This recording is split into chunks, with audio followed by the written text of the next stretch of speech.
বুখারী শরীফের ২ নম্বর হাদিস। ইমাম বুখারী রহমতুল্লাহ আলাইহ বলছেন, আমাকে আমার ওস্তাদ আব্দুল্লাহ ইবনে ইউসুফ হাদিস বর্ণনা করেছেন। তিনি বলেন, আমাকে ইমাম মালিক বিন আনাস আসবাহী রাদিয়াল্লাহু আনহু খবর দিয়েছেন, হিশাম ইবনে উরওয়া ইবনে জুবায়ের রাদিয়াল্লাহু আনহুম থেকে। আর হিশাম ইবনে উরওয়া যে তার পিতার থেকে বলছেন, তার পিতা উম্মুল মুমিনিন হযরত আয়েশা সিদ্দিকা রাদিয়াল্লাহু আনহা থেকে বর্ণনা করছেন। হযরতে উম্মুল মুমিনিন আয়েশা সিদ্দিকা রাদিয়াল্লাহু আনহা বলেন, হারিস ইবনে হিশাম রাদিয়াল্লাহু আনহু রাসূল পাক সাল্লাল্লাহু আলাইহি সাল্লামকে জিজ্ঞাসা করতে গিয়ে বললেন, ইয়া রাসূলুল্লাহ কাইফা ইয়াতিকাল ওয়াহী, আপনার নিকট ওহী কিভাবে আসে?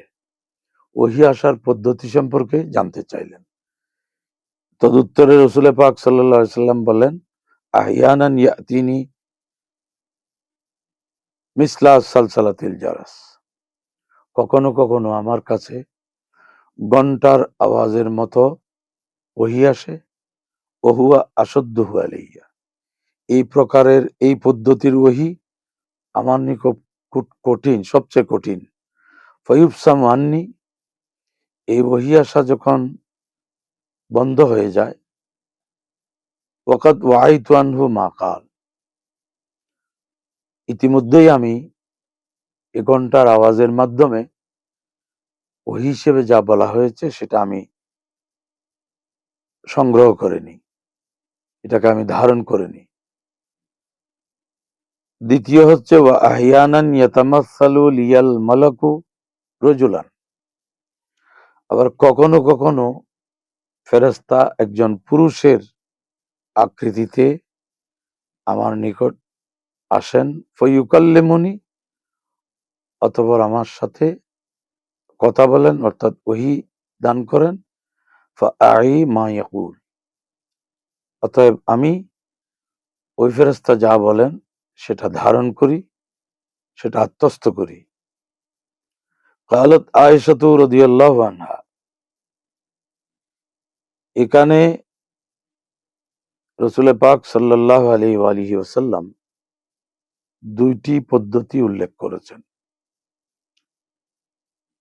হযরত আয়েশা সিদ্দিকা রাদিয়াল্লাহু আনহা বলেন, ওয়ালাকাদ রাআইতুহু ইয়ানজিলু আলাইহিল ওয়াহয়ু ফিল ইয়াউমিল শাদীদিল বারদি ফায়ুসামু আনহু ওয়া ইন্না জাবিনাহু লায়াতাফাসসাদু আরাকান।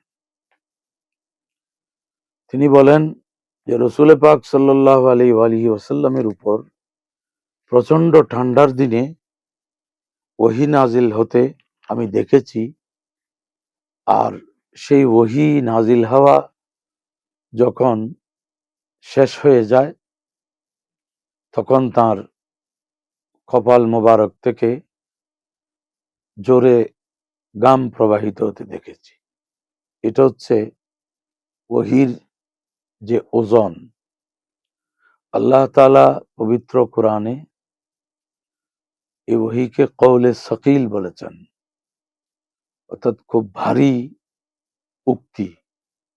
এটা ওহীর প্রভাব যে প্রচন্ড শীতের দিনেও ওহী নাজিল হওয়ার সময় রাসূল পাক সাল্লাল্লাহু আলাইহি সাল্লামের পবিত্র কপাল থেকে জোরে ঘাম বের হতো।